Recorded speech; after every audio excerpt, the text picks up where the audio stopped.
ಚಿದಂಬರ ನಮಸ್ತೆಸ್ತು ಚಿಂತಿತಾರ್ಥಪ್ರದಾಯಿನೇ ಔದುಂಬರ ಸದಾವಾಸ ಚಿದಂಬರ ನಮೋಸ್ತುತೆ. ಎಲ್ಲ ಆತ್ಮಜ್ಯೋತಿಗಳಿಗೆ ಸಾಷ್ಟಾಂಗ ಪ್ರಣಾಮ ಮಾಡುತ್ತಾ ನನ್ನ ಸದ್ಗುರುಗಳಾದ ಶ್ರೀ ಚಂದ್ರಕುಮಾರ್ ಅವರ ದಿವ್ಯ ಚರಣಾರವಿಂದಕ್ಕೆ ಸಾಷ್ಟಾಂಗ ಪ್ರಣಿಪಾತ ಮಾಡುತ್ತಾ ಇಂದಿನ ಶ್ರಾವಣದ ಮೊದಲನೇ ಸೋಮವಾರ, ಹಾಗಾಗಿ ಎಲ್ಲರಿಗೂ ಶ್ರಾವಣ ಸೋಮವಾರದ ಹಾರ್ದಿಕ ಶುಭಾಶಯಗಳು. ಆ ಶಿವತತ್ವವನ್ನು ನಾವು ಗುರುತಿಸಿ ಅದನ್ನು ಅರಿವು ಮಾಡಿಕೊಂಡು ನಮ್ಮ ಜೀವನದಲ್ಲಿ ಆ ಶಿವತತ್ವದಲ್ಲಿ ಎಲ್ಲರೂ ನೆಲೆಸೋಣ ಅಂತ ಆ ಶಿವನಲ್ಲಿ, ಆ ಸಾಂಬ ಚಿದಂಬರನಲ್ಲಿ ಪ್ರಾರ್ಥನೆ ಮಾಡುತ್ತಾ ರಾಜಾರಾಮ್ ಮಹಾರಾಜರು ಒಂದು ಅಭಂಗವನ್ನು ನೋಡೋಣ. ಅಭಂಗದ ಶಬ್ದಗಳು ನಮಗೆ ಅದು ನಮ್ಮ ತಪ್ಪಲ್ಲ. ಯಾವಾಗ ಹಲವಾರು ಅಭಂಗಗಳನ್ನು ಬರ್ಕೋತೀವಿ, ಹಲವಾರು ಅಭಂಗನ ಚಿಂತನೆ ಮಾಡ್ತೀವಿ, ನಮಗೇನನ್ಸುತ್ತಪ್ಪ ಈ ಶಬ್ದಗಳು ಎಷ್ಟು ಬರೆದು ಬಿಟ್ಟಿದ್ದಾರೆ, ಅದು ಶಬ್ದಗಳು ಸಹಜವಾಗಿ ಅನಿಸುತ್ತೆ, ಬಹಳ ಈಸಿ ಅನಿಸುತ್ತೆ. ಆದರೆ ಯಾವುದು easy, I know these words are very easy for me ಅನ್ನೋದು ಏನು ಅನಿಸುತ್ತೋ ಅದೇ ಅಳವಡಿಸ್ಕೊಳ್ಳಿಕ್ಕೆ, ಅಡಾಪ್ಟ್ ಮಾಡಿಕೊಳ್ಳಿಕ್ಕೆ, ಕೃತಿಯಲ್ಲಿ ತರಲಿಕ್ಕೆ, ಆಚರಣೆಯಲ್ಲಿ ನಾವು ಅದನ್ನು ವ್ಯವಹಾರದಲ್ಲಿ ತರಲಿಕ್ಕೆ ಬಹಳ ಬಹಳ ಬಹಳ ಮನಸ್ಸಿಗೆ ಕಠಿಣವಾಗಿರುತ್ತದೆ. ಯಾಕೆಂದರೆ ಇಲ್ಲಿ ಏನೇನು ಶಬ್ದ ಬಳಕೆ ಮಾಡ್ತಾರೋ ಅದರಿಂದ ಆ ಶಬ್ದದಿಂದ ಶಬ್ದಕ್ಕೆ ಅತೀತರಾಗಬೇಕು, ಕರ್ತೃತ್ವ ಭಾವವನ್ನು ಬಿಡಬೇಕು ಅನ್ನೋದು ನಮ್ಮ ಗಮನಕ್ಕೆ ಬರುವುದಿಲ್ಲ. ಯಾವಾಗ ನಾನು ಹೇಳ್ತೀನಿ ಅಯ್ಯೋ ಈ ಶಬ್ದಗಳು ನನಗೆ ಅರ್ಥ ಆಯ್ತು ಬಿಡ್ರಿ, ಅಭಂಗ ಅರ್ಥ ಆಯಿತು ಅಂದ ಕೂಡಲೇ ಅಲ್ಲಿ ಏನಾಯಿತು, ಕರ್ತೃತ್ವ ಭಾವವನ್ನು ಹೊಂದೆ. ಅಲ್ಲಿ ಇಷ್ಟು ಶಬ್ದಗಳಿದೆ, ಅದರಲ್ಲಿ ಇಷ್ಟು ಶಬ್ದಗಳು ನನಗೆ ಅರ್ಥ ಆಗೋಗ್ಬಿಡ್ತಾ ಅಂದಮೇಲೆ ನಾನು ಯಾಕೆ ಹಾಗೆ ಬದುಕ್ತಾ ಇಲ್ಲ, ನನಗೆ ಅರ್ಥ ಆಯಿತು ಅಂದ ಕೂಡಲೇ ಅಲ್ಲಿ ಮತ್ತೆ ನಾನು ಕರ್ತೃತ್ವ ಭಾವವನ್ನು ಹೊಂದಿದ್ದೀನಿ. ಯಾರು? ಮನಸ್ಸು, ದೇಹ, ಇಂದ್ರಿಯಗಳನ್ನು ಹಿಡ್ಕೊಂಡು ಏನು ಹೇಳ್ತಾ ಇದೆ, ಬುದ್ಧಿನ ಹಿಡ್ಕೊಂಡು ನನಗೆ ಅರ್ಥ ಆಯಿತು, ಬುದ್ಧಿ ಹೇಳ್ತಿದೆ, ಮನಸ್ಸು ಹೇಳ್ತಿದೆ ನನಗೆ ಅರ್ಥ ಆಯ್ತು ಬಿಡು, ಇದರಲ್ಲೇನು ದೊಡ್ಡ ವಿಷಯ ಇದೆ ಅಂತ. ಆದರೆ ಮತ್ತಲ್ಲಿ ಏನು ಮಾಡ್ತಿದ್ದೀನಿ ನಾನು, ಅಹಂಭಾವದಿಂದ ಡೂವರ್ಶಿಪ್ ತೊಗೊಂಡು I understood this, I understood. So again the I has ಸುಡೋ ಐ, ಸುಡೋ ಅಂದರೆ ಫಾಲ್ಸ್ ಐ, ಜಾಗೃತ ಆಗಿ ಮತ್ತು ನನಗೆಲ್ಲ ಅರ್ಥ ಆಯಿತು ಬಿಡ್ರಿ ಅಂತ ಹೇಳ್ತೀವಿ. ಯಾರಿಗೆ ಅರ್ಥ ಆಗಲಿಲ್ಲ ಅನ್ನೋದನ್ನು ಯಾರು ಒಪ್ಕೋತಾರೋ ಅವನಿಗೆ ಏನು ಮಾಡಬೇಕಾಗಿಲ್ಲ, ಅವನು ಕೇವಲ ಸದ್ಗುರು ಕೃಪೆಗೆ ಪಾತ್ರರಾಗಬೇಕಷ್ಟೆ. ಸದ್ಗುರು ಕೃಪೆಗೆ ಪಾತ್ರರಾಗಬೇಕು ಅಂದರೆ ಏನಾಗಬೇಕಪ್ಪ, ಮನಬುದ್ಧಿ ಅಹಂಕಾರ ಇಂದ್ರಿಯಗಳು ದೇಹದ ಸಮೇತ ಅವನಿಗೆ ಸಮರ್ಪಣಾ ಭಾವ ಅಂದರೆ ಶರಣು ಹೋಗಬೇಕು. ಏನು ಹೇಳ್ತಾರೆ ರಾಜಾರಾಮ್ ಮಹಾರಾಜರು, ಕರಿ ಸಂತ ಸಮಾಗಮ ದೇವ ಹೋತಸೆ ಸುಗಮ ನಿವಾರೇತೋ ಭವಭ್ರಮ ಅಂಗೇ ಹೋಸಿ ಪರಬ್ರಹ್ಮ ತುದ ಸಾಂಗತೋ ಹೇ ವರ್ಮ ಸದ್ಗುರು ಕೃಪೇचा हा धर्म दुजे साधन ते नाही दास चिदंबर पाही. ದುಜೆ ಸಾಧನ ನಾಹಿ, ಎರಡನೇ ಸಾಧನೆಯೇ ಇಲ್ಲ. ಯಾವಾಗ ಈ ದೇಹ ಮನಸ್ಸು ಬುದ್ಧಿ ಅಹಂಕಾರ ಸದ್ಗುರುಗೆ ಶರಣು ಹೋದ್ಮೇಲೆ ಅವನ ಅಂಕಿತ ಆದಮೇಲೆ ಏನು ಮಾಡೋಂಗಿಲ್ಲ, ಅದಕ್ಕೆ ಇನ್ನೊಂದು ಯಾವುದು ಜಪ ತಪ ಧ್ಯಾನ ಮಾಡೋಂಗೇ ಇಲ್ಲ. ಅಲ್ಲಿ ಕುಚೇಲ ಹರಿ ಹರಿ ಹರಿ ಅನ್ನೋದು ಬಿಟ್ಟು ಇನ್ನೇನು ಮಾಡ್ತಿರ್ಲಿಲ್ಲ. ಅವನಿಗೇನು ದರಿದ್ರತನ ಇರಲಿಲ್ವಾ, ಅವನಿಗೇನು ಬಡತನ ಇರಲಿಲ್ವಾ, 22 ಮಕ್ಕಳು, ಮನೆ ಸೋರ್ತಾ ಇತ್ತು, ಹೆಂಡತಿಗೆ ಸೀರೆ ಇಲ್ಲ, ಹರ್ಕ ಸೀರೆ, ಊಟ ತಿಂಡಿಗಿಲ್ಲ, ಆದರೆ ಅವನು ಹರಿ ಹರಿ ಅನ್ನೋದು ಬಿಡಲಿಲ್ಲ. ಏನಪ್ಪ, ದುಜೆ ಸಾಧನೆ ನಾಹಿ, ಇನ್ನೊಂದು ಸಾಧನೆನೇ ಇಲ್ಲ. ಹರಿ ಹರಿ ಹರಿ ಅನ್ನೋದು ಬಿಟ್ಟು ಇನ್ನೊಂದು ಸಾಧನೆ ಇಲ್ಲ ನನಗೆ. ಹೆಂಗೆ ಸಿಗತ್ತೆ ದುಡ್ಡು, ಬಡತನ ಹೆಂಗೆ ಹೋಗುತ್ತೆ, ಹೆಂಡ್ತಿಗೆ ಹರ್ಕ ಸೀರೆ ಇದೆಯಲ್ರಿ, ಇದ್ರ ಬಗ್ಗೆ ಯೋಚನೆ ಮಾಡಲಿಲ್ಲ ಕುಚೇಲ.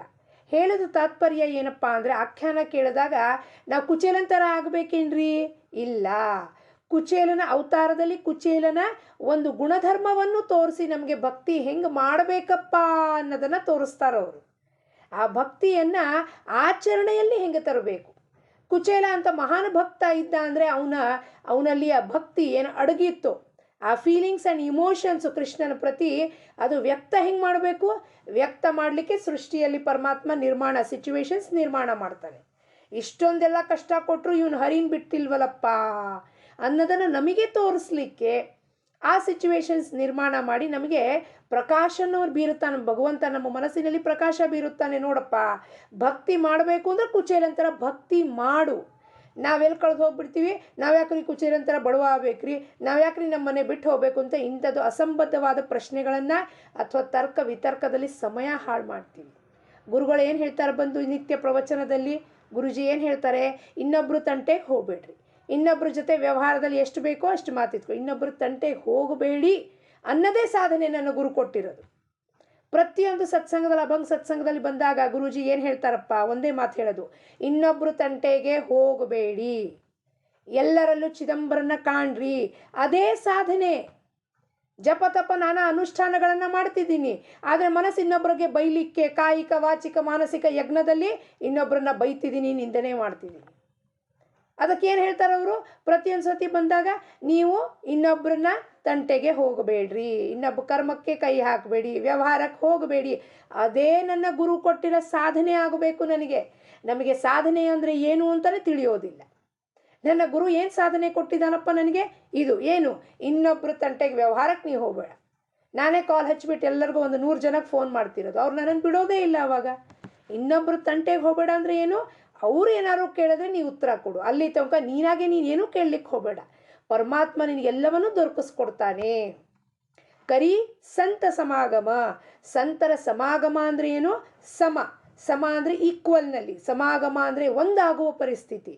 ಅಲ್ಲಿ ಹೋದಾಗ ಪ್ರವಚನದಲ್ಲಿ, ಸತ್ಸಂಗದಲ್ಲಿ, ಶಬ್ದದಲ್ಲಿ ನಾವು ಒಂದಾಗಬೇಕು. ಗುರು ಎಲ್ಲೆಲ್ಲಿಸಿದ್ದಾನೆ? ಅವನು ಹೇಳ್ತಿರುವ ಶಬ್ದದಲ್ಲಿ, ಅವನು ಕೊಡ್ತಿರುವ ಬೋಧನೆಯಲ್ಲಿ, ಉಪದೇಶದಲ್ಲಿ ಗುರು ನೆಲೆಸಿದ್ದಾನೆ. ಎಲ್ಲಿ ಸಮಾಗಮ ಮಾಡಬೇಕು? ಅವನ ಶಬ್ದದಲ್ಲಿ ನನ್ನ ಮನಸ್ಸು, ನನ್ನ ಇಂದ್ರಿಯಗಳು, ನನ್ನ ಬುದ್ಧಿ, ನನ್ನ ದೇಹ ಸಮರಸ ಆಗಬೇಕು. ಅಂದರೆ ಅವನಲ್ಲಿ ಒಂದಾಗಬೇಕು. ನಾವೇನು ಮಾಡ್ತೀವಿ? ಅಲ್ಲಿ ಫೋನ್ ಇಟ್ಬಿಟ್ಟು ಇನ್ನೊಂದು ಕಡೆ ಎಲ್ಲೋ ನಮ್ಮ ಧ್ಯಾಸ. ಯಾರೋ 4 ಜನ ಮನೆಯಲ್ಲಿ ಕೂತಿದ್ದಾರೆ, ಎಲ್ಲರ ಮಧ್ಯದಲ್ಲೂ ಸತ್ಸಂಗ ಅಟೆಂಡ್ ಮಾಡೋದು. ಅನ್ಮ್ಯೂಟ್ ಮಾಡಿದೆ, ಮನೆ ತುಂಬ ಗಲಾಟೆಗಳು. ಏನಪ್ಪ ಇದು? ಸಂತ ಸಮಾಗಮ ಆಗ್ಲಿಕ್ಕೆ ಸಾಧ್ಯತೆನಾ? ಒಂದು ಸಪ್ರೇಟ್ ರೂಮಲ್ಲಿ ಕೂತ್ಕೊಂಡು ಇಯರ್ ಕಾರ್ಡ್ಸ್ ಹಾಕ್ಕೊಂಡು ನನ್ನ ಉದ್ಧಾರಕ್ಕೆ ಗುರು ನನಗೆ ಬಂದೆ ಬೋಧನೆ ಮಾಡ್ತಿದ್ದಾನಲ್ಲಪ್ಪ. ಮೊನ್ನೆ ಶ್ರೀಧರ್ ಬಾಬಾ ಆಖ್ಯಾನದಲ್ಲಿ ಹೇಳಿದ್ರು, ಭಗವಂತನ ಚಿದಂಬರ ನಾಮದ ಬಿಟ್ಟು ಇನ್ನೇನು ಮಾಡಲಿಲ್ಲ ಶ್ರೀಧರ್ ಬಾಬಾ. ಅಂದಮೇಲೆ ನಿಜವಾದ ಸಂತ ಸಮಾಗಮ ಯಾವಾಗ ಆಗತ್ತಪ್ಪ? ಯಾವಾಗ ನಾನು ಗುರುವಿನ ಶಬ್ದದಲ್ಲಿ ಸಮರಸ, ಏಕೋಭಾವ ಬರುತ್ತವಾಗ ಗುರುವಿನ ಶಬ್ದದಲ್ಲಿ ಪ್ರತಿಯೊಂದು ಶಬ್ದವನ್ನು ನಾನು ಗುರುದ ಶ್ರವಣನೇ ಮಾಡಿದ್ದಾದರೆ ಇನ್ನೊಬ್ಬರು ತಂಟೆಗೆ ನಾನು ಹೋಗೋದಿಲ್ಲ. ಅದೇ ನನ್ನ ಸಾಧನೆ. ದೇವ ಹೋತಸೆ ಸುಗಮ ಅಂದರೆ ಈಸಿಲಿ ಭಗವಂತ ನಮಗೆ ಸಿಕ್ಕಿಬಿಡುತ್ತಾನೆ. ಮುಖಿ ನಾಮ ಹಾತಿ ಮೋಕ್ಷ ಐಸೆ ಬಹುತಾಂಚಿ ಸಾಕ್ಷ್ಯ ಅಂತ ತುಕಾರಾಮ್ ಮಹಾರಾಜರು ಏನು ಹೇಳ್ತಾರೋ, ನಿನ್ನ ಮುಖದಲ್ಲಿ ಚಿದಂಬರ ನಾಮ ಬರ್ತಾ ಇದೆ ಅಂದರೆ ನಿನ್ನ ಕೈಯಲ್ಲಿ ಮೋಕ್ಷ ಉಂಟು. ಮೋಕ್ಷ ಉಂಟು ಅಂದರೆ ತೋರಿಸ್ರಿ ಅಂದರೆ ಎಲ್ಲಿಂದ ತೋರಿಸ್ಬೇಕು? ನೀನು ಆ ಹಾದಿಯಲ್ಲಿ ಹೋದರೆ ತಾನೆ. ಸಾಧನ ಚತುಷ್ಟಯ ಮಾಡಿ ಶಿಷ್ಯನಾಗಿ ನಾವು ಆ ಗುರುವಿನ ಸಾಧನೆಗೆ ಪಾತ್ರರಾಗಬೇಕು ಅಂದರೆ ಏನು ಮಾಡಬೇಕು? ನಾವು ಸಮಾಗಮ ಹೆಂಗೆ ಮಾಡಬೇಕು? ಸುಗಮವಾಗಿ ಹೆಂಗೆ ಈಸಿಲಿ ಸಿಗ್ತಾನೆ ಭಗವಂತ ಅಂದರೆ ಇನ್ನೊಬ್ಬರ ವ್ಯವಹಾರದಲ್ಲಿ ನಾವು ಬಾಯಿ ಹಾಕಬಾರ್ದು. ಎಲ್ಲಿವರೆಗೂ ಅವ್ರು ನಮ್ಮನ್ನು ಕೇಳೇ ಇರಲೋ ತನಕ ಅಲ್ಲಿ ಹೋಗಿದ್ರಾ, ಇಲ್ಲಿ ಹೋಗಿದ್ರಾ, ಏನಾಯಿತು ಅದಾಯಿತು, ಇನ್ನೊಬ್ಬರ ವ್ಯವಹಾರದಲ್ಲಿ ನಾವು ಬಾಯಿ ಹಾಕಬಾರ್ದು. ನಿವಾರೇತೋ ಭವಭ್ರಮ ಅಂಗೇ ಹೋಸಿ ಪರಬ್ರಹ್ಮ. ಅಂಗೇ ಹೋಸಿ ಪರಬ್ರಹ್ಮ ಅಂದರೆ ಏನಂತೀವಿ ನಾವು ಇದನ್ನು? ರಾಜಾರಾಮ್ ಮಹಾರಾಜರು ಯಾವ ಸ್ಥಿತಿಯಲ್ಲಿ ಬರೆದಿದ್ದಾರೆ? ಅವರು ಪರಮಾತ್ಮನ ಅಂಶ ರಾಜಾರಾಮ್ ಮಹಾರಾಜರು. ಅಂಗೇ ಹೋಸಿ ಪರಬ್ರಹ್ಮ ಅಂದರೆ ಏನು? ನಿನ್ನ ಸ್ವಸ್ವರೂಪವನ್ನು ತಿಳಿದು ನಿನ್ನ ಸ್ವಸ್ವರೂಪದಲ್ಲಿ ನೀನು ನೆಲೆಸುವಂಥ ಶಕ್ತಿ ಆ ಪರಮಾತ್ಮ ಸಂತ ಸಮಾಗಮದ ಮುಖಾಂತರ ನಿನಗೆ ಕೊಡುತ್ತಾನೆ. ನಿವಾರೇತೋ ಭವಭ್ರಮ ಅಂದರೆ ನಿನ್ನ ಭವದ ಭ್ರಾಂತಿ ಏನು ಹೊಂದಿದ್ಯಾ? ನಾನು ಇದನ್ನೆಲ್ಲ ಮಾಡುತ್ತೇನೆ. ಭವ ಅಂದರೆ ಏನು? ವಿಷಯದಲ್ಲಿ ಸಿಕ್ಕಾಕೊಂಡು ಸಿಲುಕಿ ನಾನೇನಂತಿದ್ದೀನಿ? ಇದನ್ನೆಲ್ಲ ನಾನೇ ಮಾಡಿರೋದ್ರಿ, ನಾನೇ ಕಲೆಕ್ಷನ್ ಮಾಡಿರೋದು, ನಾನೇ ಹಿಂಗೆ ಮಾಡಿರೋದು, ನಾನೇ ಕರೆಸಿರೋದು ಅವರನ್ನು. ಈ ಭ್ರಮವನ್ನು ನಿವಾರಣೆ ಮಾಡುತ್ತಾರೆ ಯಾರು? ಆ ಸಂತ ಸಮಾಗಮದಿಂದ. ಅಂಗೇ ಹೊಸಿ ಪರಬ್ರಹ್ಮ. ಅಂಗೇ ಹೊಸಿ ಎಲ್ಲಿಂದ ಆಗತ್ರಿ ಇದು ನಮ್ಮ ಸ್ವಸ್ವರೂಪದ ಅರಿವು ಆದಾಗ, ಸದ್ಗುರುವಿನ ಬೋಧದಿಂದ ಯಾವಾಗ ಜಗತ್ತಿನ ಹವ್ಯಾಸವನ್ನು ನಾವು ಬಿಡುತ್ತೇವೆಯೋ ಅಂಗೇ ಹೋಸಿ ಪರಬ್ರಹ್ಮ. ನಿನ್ನೊಳಗೆ ಪರಮಾತ್ಮನಿದ್ದಾನೆ, ಚಿದಂಬರನೊಳಗೆ ಇದ್ದಾನೆ, ಸರ್ವವ್ಯಾಪಕನಾಗಿದ್ದಾನೆ, ಮತ್ತು ಒಳಗೂ ಹೊರಗೂ ಚರ ಅಚರ ವಸ್ತುಗಳಲ್ಲಿ ವ್ಯಾಪಿಸಿದ್ದಾನೆ. ತುಜ ಸಾಂಗತೋ ಹೇ ವರ್ಮ ಸದ್ಗುರು ಕೃಪೇಚ ಧರ್ಮ. ಸದ್ಗುರು ಕೃಪೆಯ ಧರ್ಮ ಏನಪ್ಪ? ಶಿಷ್ಯನಿಗೆ ಶಿಷ್ಯತ್ವದಿಂದ ತಗೊಂಡು ಬ್ರಹ್ಮ ಪದವಿಯ ಕೊಟ್ಟು ಅವನೆಲ್ಲ ಬ್ರಹ್ಮ ವಸ್ತುವಿನಲ್ಲಿ ನೆಲೆಸೋದು ಅಂದರೆ ಆತ್ಮ ವಸ್ತುವಿನಲ್ಲಿ ನೆಲೆಸೋದು, ಆತ್ಮ ರಾಮನಲ್ಲಿ ನೆಲೆಸುವುದು ಅಂದರೆ ಸಾಕ್ಷಾತ್ಕಾರ ಹೊಂದುವುದು. ಇದೇ ಸದ್ಗುರುವಿನ ನಿಜವಾದ ಕೃಪೆ. ಆಗಿರುತ್ತದೆ. ಇದು ನಿನಗೆ ವರ್ಮವನ್ನು ಹೇಳ್ತೀನಿ ಅಂದರೆ ಏನಪ್ಪ, ಎಲ್ಲ ಈ ಸಂತ ಸಮಾಗಮ ಮಾಡುವ ಉದ್ದೇಶ ಏನು?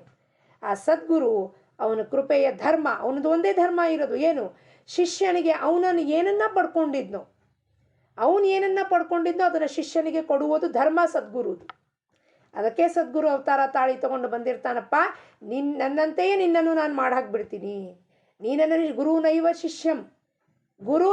ಶಿಷ್ಯಂ, ಗುರು ಮತ್ತು ಶಿಷ್ಯ ಎರಡು ಉಪಾಧಿಗಳೇ. ಅದು ಉಪಾಧಿಯಲ್ಲೇ ನಾವು ಸಿಕ್ಕೊಂಡು ಯಾವಾಗಲೂ ನಾವು ಗುರು ಹೇಳಿದ್ದ ಮಾತನ್ನು ಎಲ್ಲಿವರೆಗೂ ಸಮರ್ಪಣೆ ಭಾವದಿಂದ ನಾವು ಬೋಧನೆಯನ್ನು ತಗೊಳ್ಳೋದಿಲ್ವೋ, ನಾವು ಶಿಷ್ಯರಾಗಿ ಉಳಿಯೋದು ಅಂದರೆ ಏನು? ಶಿಷ್ಯ ಅಂದರೆ ಮನಸ್ಸು. ಇಲ್ಲಿ ಶಿಷ್ಯ ಅಂದರೆ ಏನು? ನಾವು ಶಿಷ್ಯರೇ ಇರ್ತೀವಿ ಅಂದರೆ ನಾನು ಮನಸ್ಸಿನಲ್ಲೇ ಸಿಕ್ಕಾಕೊಂಡು ಬಿದ್ದು ಒದ್ದಾಡ್ತಿರ್ತೀನಿ, ಗುರು ಹೇಳಿದ ಬೋಧನೆಯನ್ನು ಗ್ರಹಿಸುವುದಿಲ್ಲ ಅಂತ ಮನಸ್ಸಿಂದು ಅಟ್ಟಹಾಸ, ಆ್ಯರೋಗೆನ್ಸ್ ಮಾಡೋದು ಮನಸ್ಸು. ದುಜೇ ಸಾಧನತೆ ನಾಹಿ ದಾಸ ಚಿದಂಬರ ಪಾಹಿ. ಸರಿಯಾಗಿ ಏನು ತಿಳ್ಕೋಬೇಕಪ್ಪ? ಅರ್ಜುನ ಯಾರಿದ್ಯಾ? ಶಿಷ್ಯ. ಕೃಷ್ಣ ಯಾರು? ಪರಮಾತ್ಮ. ಮನಸ್ಸಿಗೆ ಬೋಧನೆ ಮಾಡಿದ್ದು. ಶಿಷ್ಯ ಅಂದರೆ ಏನು? ಆ ಮನಸ್ಸು. ಆ ಮನಸ್ಸಿಗೆ ಪರಮಾತ್ಮ ಭಗವದ್ಗೀತೆ ಎಲ್ಲಿ ಬೋಧನೆ ಮಾಡಿದ? ಯುದ್ಧ ಭೂಮಿಯಲ್ಲಿ ಬೋಧನೆ ಮಾಡಿದ. ನೋಡಪ್ಪ, ಇದು ಇರೋದು ಪರಿಸ್ಥಿತಿ. ನೀನು ಬೇಕಾದರೆ ಯುದ್ಧ ಮಾಡು, ಇಲ್ಲಾಂದರೆ ಬಿಟ್ಟು ಹಾಕು. ಯಾರು ಮಾಡಬೇಕು? ಅರ್ಜುನ ಸಮರ್ಪಣಾ ಭಾವ ಮಾಡಿ ಅಂದರೆ ಮನಸ್ಸು ಸಮರ್ಪಣಾ ಭಾವ ಮಾಡಿ, ಅಪ್ಪ ಗುರುನಾಥ, ಇಲ್ಲಿ ತನಕ ನಾನು ನಿನ್ನನ್ನು ಸಖ ಅಂದ್ಕೊಂಡು ತಿಳ್ಕೊತಾ ಇದ್ದೆ, ನೀನೇ ನನ್ನ ಗುರು ಅಂತ ಶರಣಾಗತ ಭಾವದಿಂದ ಮತ್ತೆ ಸುಸಜ್ಜನಾಗಿ ತನ್ನ ಧನುಷ್ಯ ಬಾಣವನ್ನು ತಗೊಂಡು ಅಧರ್ಮವನ್ನು ಕೊಂದು ಹಾಕದ ಅವನು. ಅಲ್ಲಿ ಅವ್ರು ಯಾರು ರಿಲೇಟಿವ್ಸ್ ಕೊಂದು ಹಾಕಲಿಲ್ಲ. ನಾವೆಲ್ಲೋ ಫಂಕ್ಷನಿಗೆ ಹೋಗಿಲ್ಲ ಅಂದರೆ ರಿಲೇಟಿವ್ಸ್ ಬೇಜಾರು ಮಾಡ್ಕೋತಾರ್ರಿ. ನಾವು ಅರ್ಜುನನ್ ಥರನೇ ಬಿದ್ದೋಗಿರ್ತೀವಿ ಯುದ್ಧ ಭೂಮಿಯಲ್ಲಿ. ನಿತ್ಯನೂ ನಮ್ಮ ಜೀವನನೇ ಮಹಾಭಾರತ. ನಾವು ಹೋಗಲಿಲ್ಲ ಅಂದರೆ ಅವ್ರು ಬೇಜಾರು ಮಾಡ್ಕೋತಾರ್ರಿ. ಜಪ ಮಾಡಲಿಲ್ಲ ಅಂದರೆ ಚಿದಂಬರ ಬೇಜಾರು ಮಾಡ್ಕೊಳ್ಳೋದಿಲ್ಲೇನ್ರಿ? ನನ್ನ ಹತ್ರ ಇಷ್ಟು ಬಂದುಬಿಟ್ಟು ಇವನು ನನ್ನನ್ನು ಬಿಟ್ಟು ಪುನಃ ವಾಪಸ್ ಪ್ರಪಂಚದ ಸುಳಿಯಲ್ಲಿ ಸಿಕ್ಕಾಕೊಳ್ತಿದ್ದಾನಲ್ಲಪ್ಪ. ನಾನು ಬರ್ದಿದ್ದೀನಿ ಇವನನ್ನು ಕರ್ಕೊಂಡು ಹೋಗಲಿಕ್ಕೆ. ಕರ್ಕೊಂಡು ಹೋಗೋಕೆ ಬಂದದ್ಮೇಲೆ ನಾನೇನು ಮಾಡಬೇಕು? ಅವನ ಬೋಟಲ್ಲಿ ಹತ್ತಿ ಕುತ್ಕೊಂಡ್ಬಿಡಬೇಕು. ಅಂಬಿಗ ನಿನ್ನ ನಂಬಿದೆ, ಜಗದಂಬಾರಮಣ ನಿನ್ನ ನಂಬಿದೆ. ಅಂಬಿಗನಾಗಿ ಸದ್ಗುರುನಾಥ ಚಿದಂಬರ ಬಂದಿದ್ದಾನೆ. ನಾವೇನು ಮಾಡಬೇಕು? ಕಣ್ಣು ಮುಚ್ಕೋಬೇಕು, ಅವನು ಬೋಟಲ್ಲಿ ಕುತ್ಕೋಬೇಕು. ಅಪ್ಪ, ನೀ ಏನು ಮಾಡ್ತೀಯೋ ನನ್ನ ಜೀವನದ ಉದ್ಧಾರಕ್ಕೋಸ್ಕರ ಮಾಡ್ತಿದ್ಯಪ್ಪ. ಎಲ್ಲವೂ ಘಟನೆಗಳು, ಪ್ರತಿಯೊಂದು ವ್ಯಕ್ತಿಯು ನನ್ನ ಜೀವನದಲ್ಲಿ ಬರುವುದು, ಪ್ರತಿಯೊಂದು ವಿಚಾರವು ಕೆಟ್ಟದಿರಲಿ ಒಳ್ಳೆಯದಿರಲಿ ಎಲ್ಲವೂ ಚಿದಂಬರ ನಿನ್ನ ಇಚ್ಛಾ ಮಾತ್ರದಿಂದ ಬರ್ತಾ ಇದೆ. ಅದನ್ನು ನಾನು ಸಹರ್ಷವಾಗಿ ಸ್ವೀಕಾರ ಮಾಡಿದ್ದೀನಪ್ಪ. ನಿನ್ನ ಆಜ್ಞೆಯಂತೆ ನಾನು ಸ್ವೀಕಾರ ಮಾಡಿದ್ದೀನಿ ಅಂತ ಮನಸ್ಸು ಒಪ್ಪಿಗೆ ಕೊಟ್ಟಾಗ ಶಿಷ್ಯತ್ವದಿಂದ ಅವನು ಬ್ರಹ್ಮ ಪದವಿಗೆ ಹೋಗಲಿಕ್ಕೆ ಸಾಧ್ಯತೆ ಉಂಟು. ಹಾಗಾಗಿ ದುಜೇ ಸಾಧನತೆ ನಾಹಿ, ಇನ್ನೊಂದು ಸಾಧನೆಯೇ ಇಲ್ಲ. ಗುರು ಏನು ಶಬ್ದವನ್ನು ಉಚ್ಚಾರ ಮಾಡ್ತಾನೋ ಅದೇ ನನಗೆ ಸಾಧನೆಯಾಗಿ ಆ ಶಬ್ದಗಳು ನನ್ನ ಮನಸ್ಸಿನಲ್ಲಿ ಹೋಗಿ ನಾಟಿ ನೆಲೆಸಿ ಕೃತಿಯಲ್ಲಿ ಆಚರಣೆಯಲ್ಲಿ ಬಂದು ಸದ್ಗುರುನಾಥನಿಗೆ ಸಮರ್ಪಣಾ ಭಾವನೆ ಮಾಡಿದ್ದಾದರೆ ಶಿಷ್ಯನು ಬ್ರಹ್ಮ ಪದವಿಯು ಇದೇ ಜನ್ಮದಲ್ಲಿ ಖಂಡಿತವಾಗಲೂ ಪಡ್ಕೊಳ್ಳಿಕ್ಕೆ ಸಾಧ್ಯತೆ ಉಂಟು ಅಂತ ಹೇಳುತ್ತಾ, ಔದುಂಬರ್ ನಿವಾಸಿ ಭಕ್ತಾಭಿಮಾನಿ ರಾಜಾದಿರಾಜ ಸಚ್ಚಿದಾನಂದ ಶಿವ ಚಿದಂಬರೇಶ್ವರ್ ಗುರು ಮಹಾರಾಜ್ ಕಿ ಜೈ. दास श्रेष्ठ राजा राम महाराज की जय. लोकाः समस्ताः सुखिनो भवन्तु.